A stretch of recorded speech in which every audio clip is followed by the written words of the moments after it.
There's this guy named Richard Florida, and while he was a professor at Carnegie Mellon University, he wrote a book called The Rise of the Creative Class.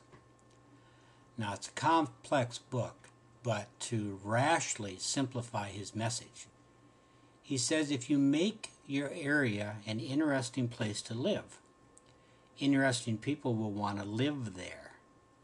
And when they do, they'll figure out a way to make a living, and in the process, create jobs for other people. And what does this desirable demographic want? Well, they want lots of stuff. They want bars, they want churches, they want coffee shops, they want bike trails, they want art galleries, RV parks. The wider the assortment of amenities, the better. Now, there's nothing new about this. The Left Bank in Paris started out as the cheapest place an artist could live. And it was only over time that other people were drawn to the area. Soho in New York used to be called Hell's 100 Acres, and it was known as having more bars and brothels than any place in New York City. And after that, it was considered kind of an industrial wasteland. If you want to take the time to think about it, you can list any number of thriving communities that began as rundown neighborhoods where you could find cheap rent and congenial surroundings. Now, this sort of leads us to the Upper Minnesota River Art Crawl, or the Meander as folks call it. It happens on the first weekend in October, and it's like any other art crawl, except the neighborhood stretches for about 100 miles along the Minnesota River from Granite Falls and Clara City up to Ortonville. It's become kind of a big deal. It costs somewhere north of $35,000 to put it on. And what's interesting is that every year, sponsors are easier to come by. Because local businesses have come to realize that while scruffy potters and musicians might not have much money, they can attract people who do have money. And some of those people will look at the cost of living, the cost of real estate, and all the other sort of area attractions, and some of them make a move. Now, as economic development goes, it's a long way from attracting a computer factory or building an ethanol plant, but it works.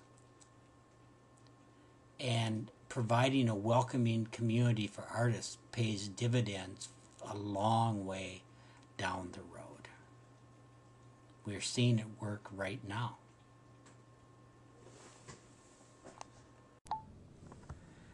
Okay, we're here talking with Dawn Heglin. Dawn, do you want to introduce yourself and what you do? Sure. My name is Dawn Heglin. I'm the Executive Director of the Upper Minnesota Valley Regional Development Commission here in Appleton. And we're here to talk about economic development, and particularly as regards something that maybe is not typically regarded as economic development. Go ahead and take it, Dawn. Sure. About 8 years ago, our local tourism group was talking with some local artists, and there was some interest in collaborating with some artists around our 5-county region and bringing them together and looking at doing some sort of an event. And what evolved, after looking at some other models in Minnesota and around the country, was an art crawl. Although this art crawl isn't spread out along galleries in one street, it's rather spread out between 5 counties in rural studios and urban business destinations that are hosting an artist. The event is in its 7th year this year in 2010, and it has grown significantly since we started. We have 45 artists participating in our 5 counties, and we do have other artists that contact us every year to see if they can be a part of our event. We market throughout Minnesota for people to come to the region and experience our local art About 50% of our visitors come from within our 5 counties, and about 50% of our visitors come beyond. So that might be throughout greater Minnesota or the Twin Cities metro area, and it can be into the Dakotas. And we've had international visitors and people from around the country as well. But they've come and purchased art for sale over one weekend in October every year. And it's just been a wonderful, wonderful event to grow our local art community, and it has a kind of a feel-good piece for our entire region. And what other, of course, every artist I know is starving, but so it's always nice when they get a chance to sell their stuff. But is there any kind of ancillary benefit of an event like this for the economic development of a rural region? We've been amazed at the economic impact of this one event. It's a Friday, kind of a half-day Friday, all-day Sunday, or all-day Saturday, and about a half-day on Sunday event.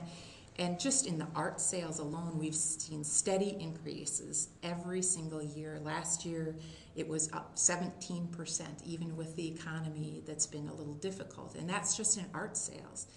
The kind of side benefits that we've seen are people are coming to town, or they're going town to town, and they're spending money on food. Some are coming and spending money on lodging. Some are spending money at other shopping sorts of things, and certainly gas, too, to get around our 5-county region. And so it's really spread the wealth of one single focused art event into a lot of our small businesses throughout our community.